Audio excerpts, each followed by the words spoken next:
The mobile app Glory Radio Nashville. For those who are listening and have the opportunity, we need you to download the mobile app Glory Radio Nashville. That's Glory Radio Nashville. We're grateful for Orlando Board and Lady Shantae for the things that they are doing and providing to make sure that we have this content that's going to reach the masses. If we was in the church, I would say after the next election from the choir. But since we're not in church, we're just me and you right now. And we on social media, and we thank God for all the social media platforms. My page, Romero's page, the church page, the podcast page, my YouTube, his YouTube, and the Twitch page. Wow. So we here. Cause we here. Okay. We here. We here. Now,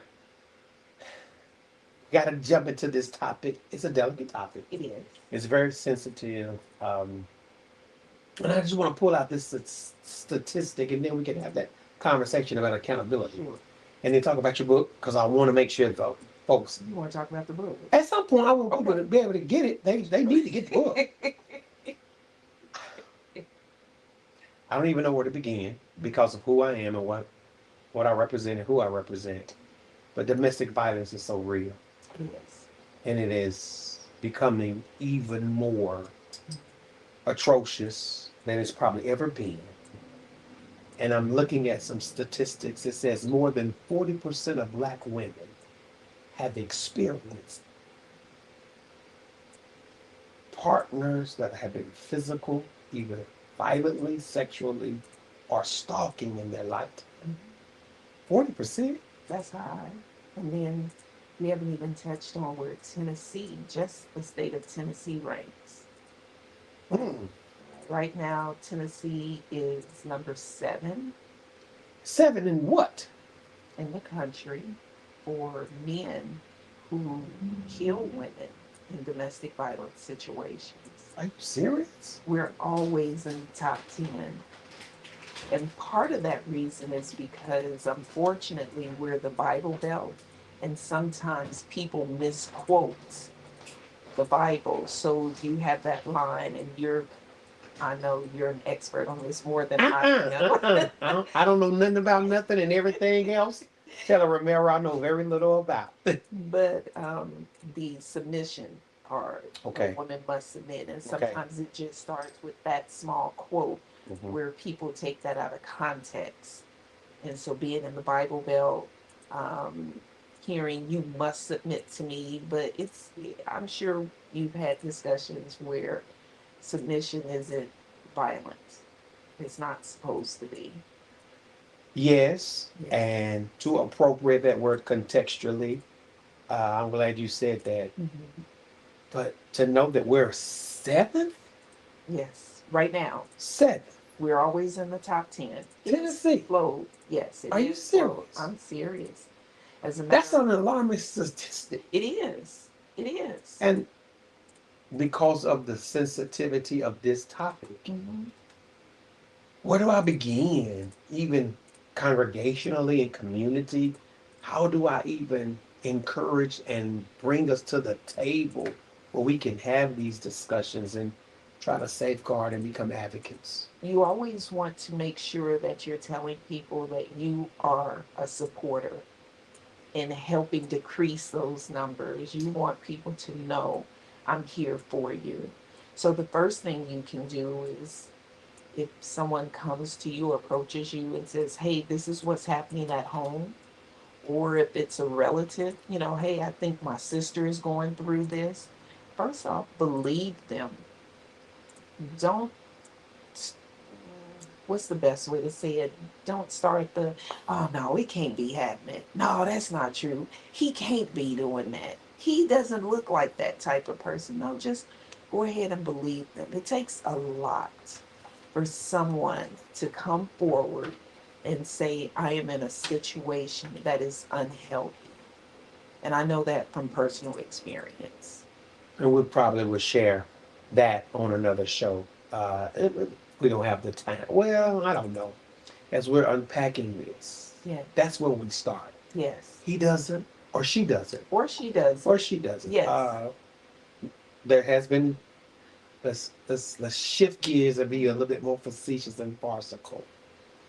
The color purple. Yes. You told her on Yes. you, Yes.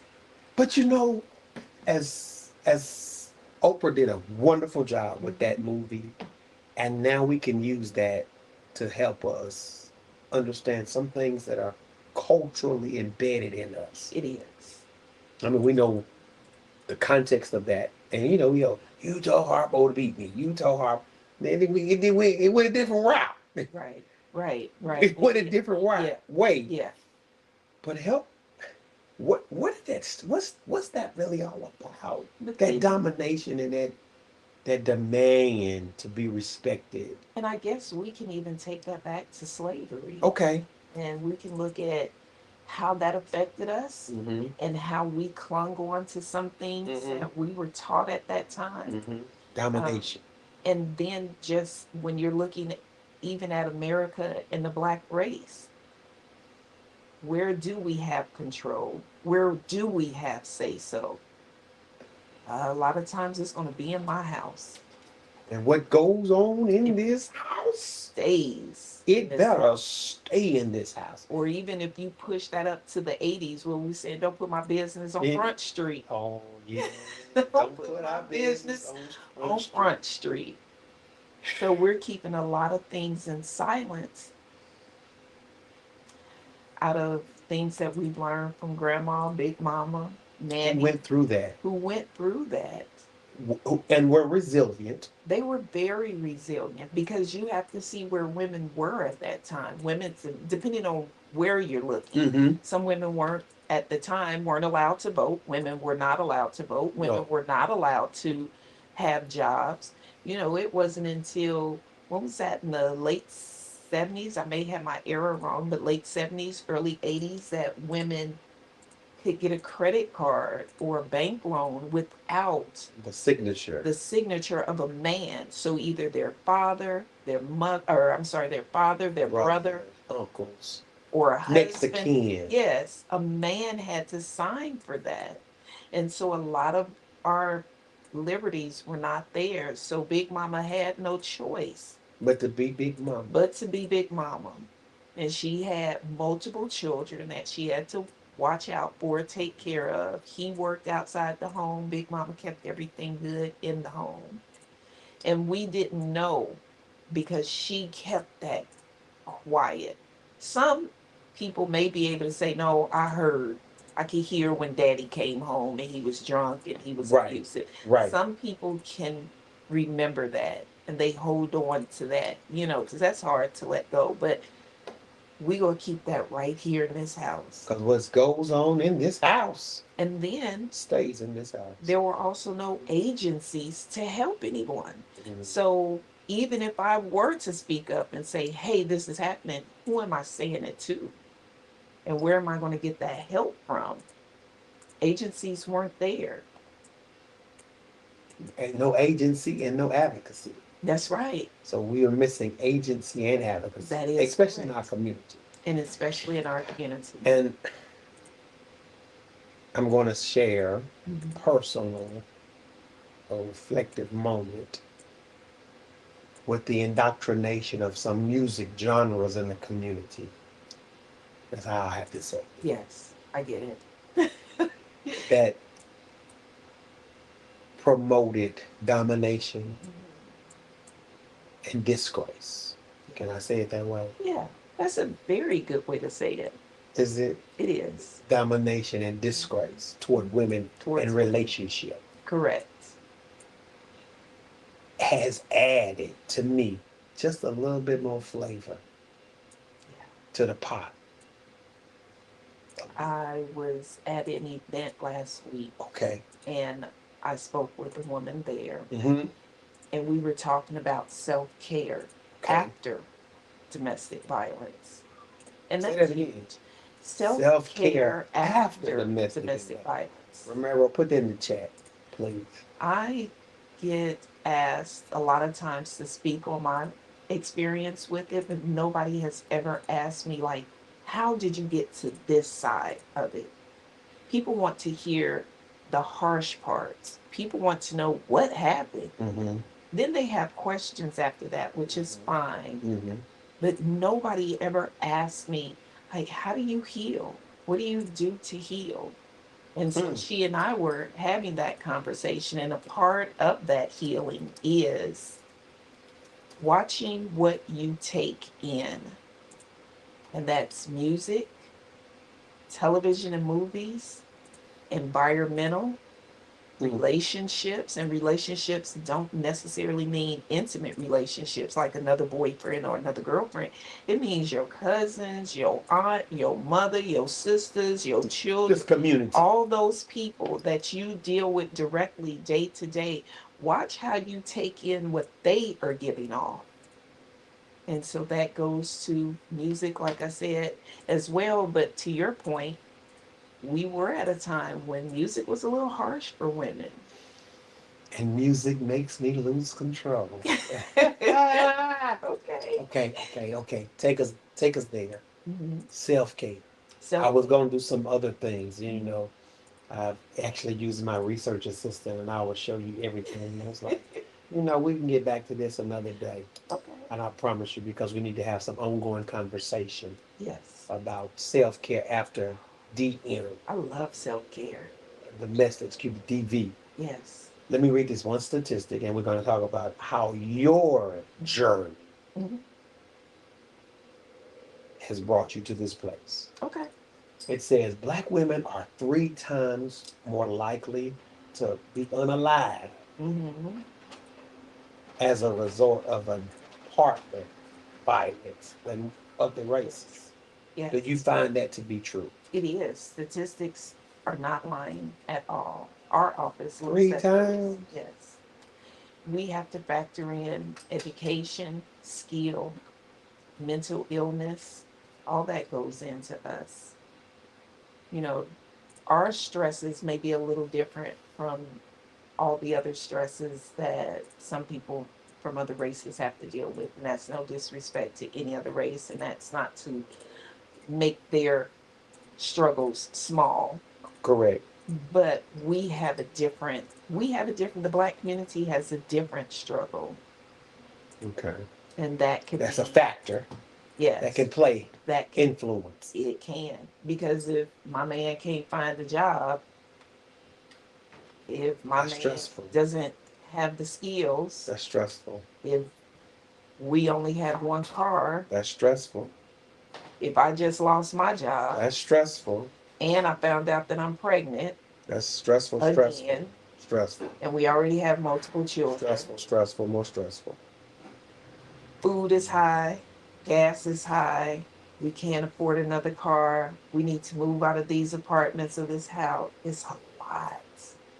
So is environmental factors. And then sometimes you have outside people telling you what you should and shouldn't do.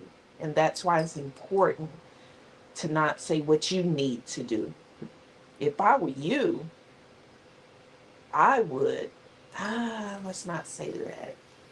But we always have advice. But all advice isn't good advice. Right. When we haven't walked a mile in their shoes or even on their path. Especially when you haven't experienced it.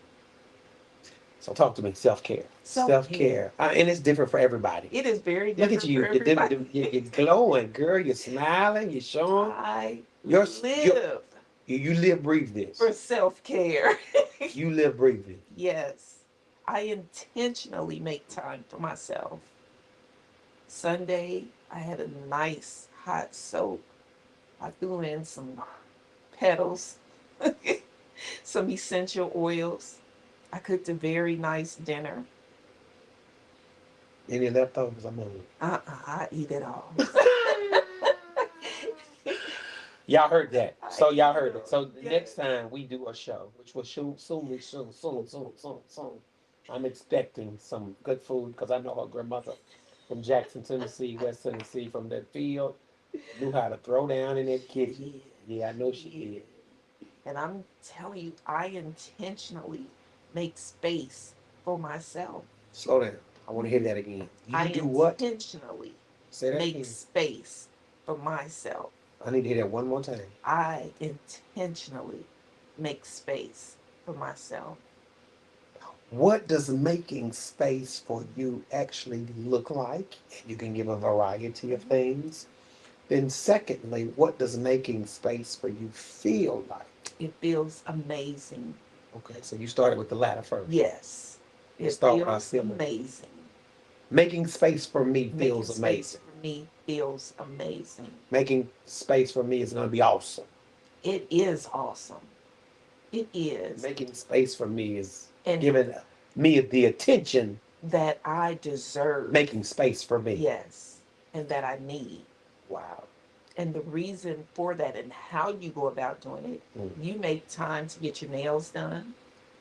You make time to get your hair cut. Okay. You make time to run to the store, get gas. You make time for everything. You make time to go to work, but you never make time for yourself. Mm-mm. Oh, The busyness of life, oh no. the demands of life. And I tell a lot of young women who have small children, the best thing that they can do is put their children on a schedule.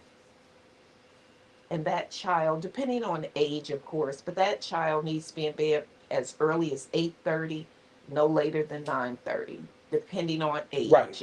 And we're not talking about the high schoolers that may Yeah. differ. But when you have a child in grade school to middle school, they need to be in bed. After Structure. they're in bed, that can be your meat. Structure. Yes. Yes. Did y'all hear that, parents? Yes. Public service announcement. Put your children, make sure everyone has eaten. Make sure everyone has had their bath. Make sure hair is wrapped. Make sure clothes are ready for tomorrow. So when they pop up in the morning, we can already get that morning routine going.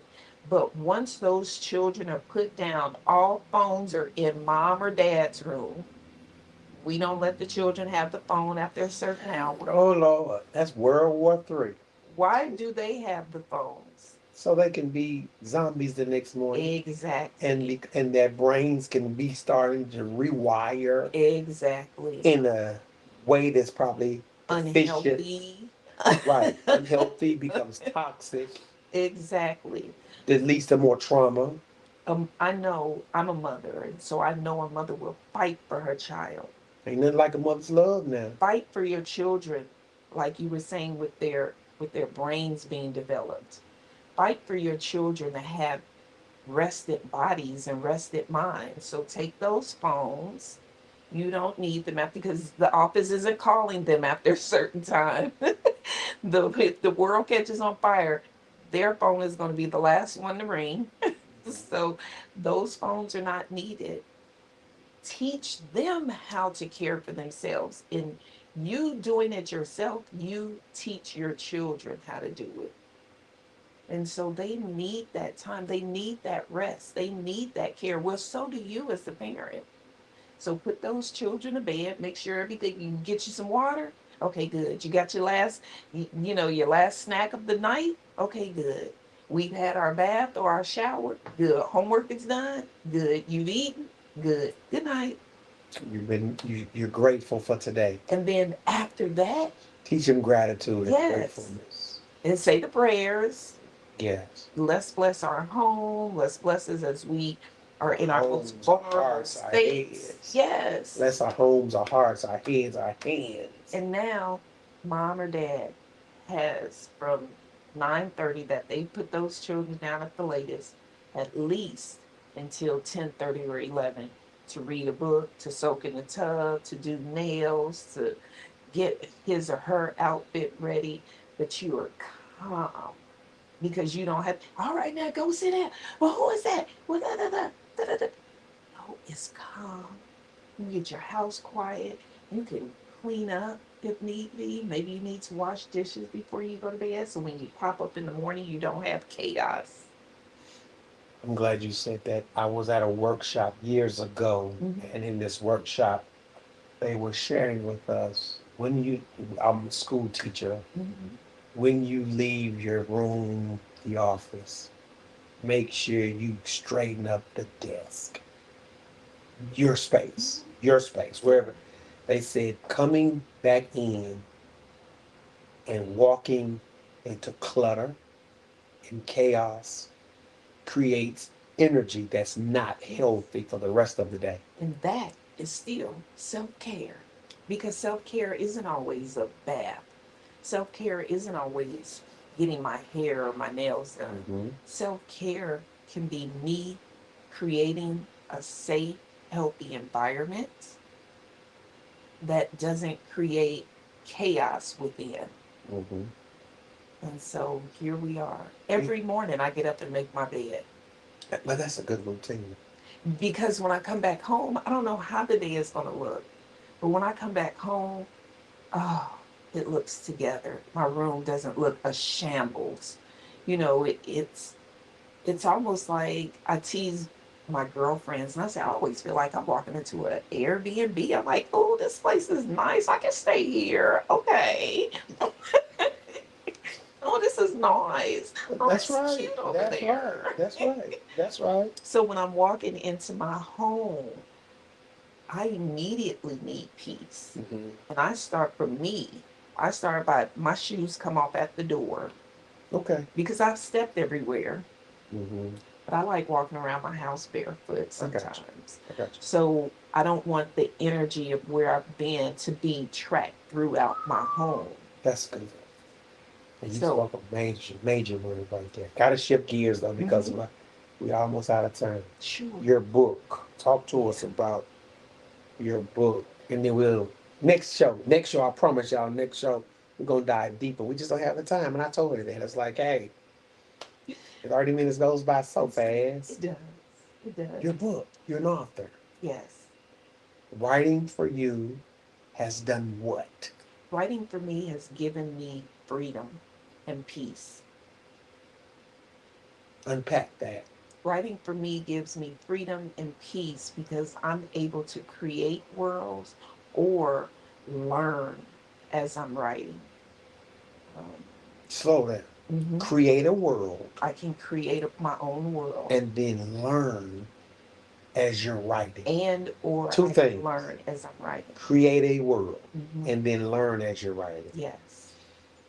Let's start with the latter. Oh my, 5 minutes. To learn as we're writing. I'll talk fast. Learn. No, don't talk fast. Okay. You're going to drop a nugget and I'm going to shout. Okay. And then we'll come back down. Learn what exactly? It can be anything. I learn about people. I love learning about people, Mm-hmm. the psychology of people. Okay. What do you do in a situation? Mm-hmm. Who are you?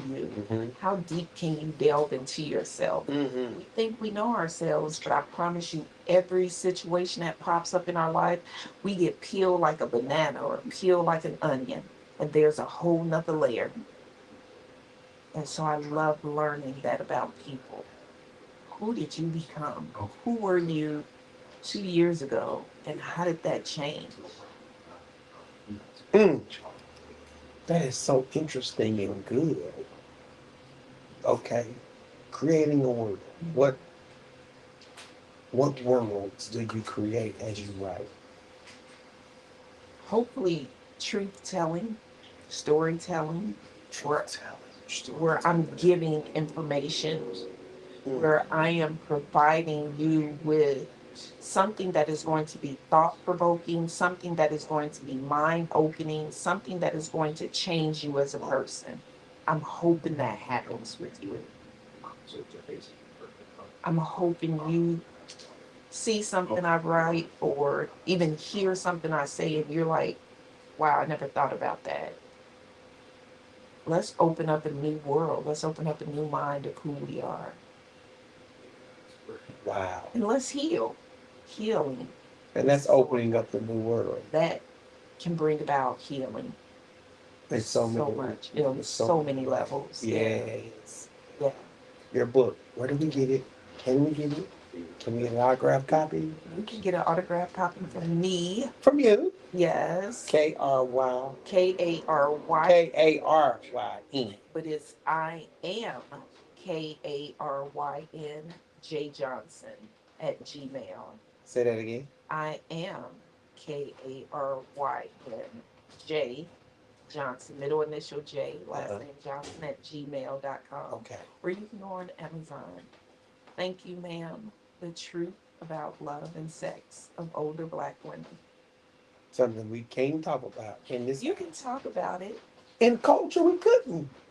And it needs to be. I did interview two people from the church. I interviewed two doctors. I interviewed 22 older black women, youngest being 39, the oldest being 61. And so we talked about intimacy and relationships and where are we right now as older women? What advice do we have for younger black women in their bodies? And intimacy for them. What does it look like? We're getting older. What does life look like? Some of us didn't have good examples of what getting old looks like. And so a lot of us are very new to Getting old. getting old and what we're supposed to do. Y'all heard it, not from me. Yes. Getting old. Because they tell us a lot of times, oh, you're not supposed to dress like that, or you're not supposed to be able to wear heels. My mom is 73 years old. She just turned 73. She still wears heels. Okay. That's that city girl. She's a spunky Chicago girl. That's that South Side stuff. Yeah. Say should have kept her in Jackson for the summer. Then go down to your great grandmama's house in Jackson, go to popping peas, da. But I get it. Yeah. So, in a minute and a half, what is your advocacy statement or statements about healing for women? Take care of yourself. Okay. I know you have a lot of responsibilities, duties. You wear a lot of hats, but take those hats off at least once a week and take care of you. If Wednesday night is your night to watch your favorite show, then before that show gets started, make sure the household is done and taken care of. And relay that to your family. Mom's going to watch TV for about an hour. I don't need anybody, busting in with emergencies. Please take care of each other. But take care of you. If you don't refill yourself, you're going to be empty. And you know what it's like trying to drive a car with no gas. It's worry. It's like trying to talk on the phone when you only have 1%. It's worry. It's chaotic. It's chaotic. So plug yourself in. Act like you're your own cell phone. Plug yourself in, get juiced up, and take care of you. And if you're in a domestic violence situation, get help. Do not be embarrassed. It is nothing to be embarrassed about. Get help. Your life is more important than being in a situation that can take that life. Listen, y'all, we are out of time, but never out of talk. I can't wait to have a hour and a half conversation about book, baggage, bondage, breakthrough, all of that. A breakthrough. Yes. This is my newfound cousin, y'all. She's a Johnson from West Tennessee. I'm a Johnson from Southern Tennessee. We just from the Johnson clan. That's all I'm going to tell you. Thank you for tuning in to Conversation with Cornelius. I'm your host, a spinoff of the YAC.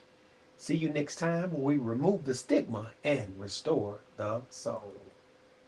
That was good. That was so good. Hi there, my man. How are you? Right. Good. Great stuff too.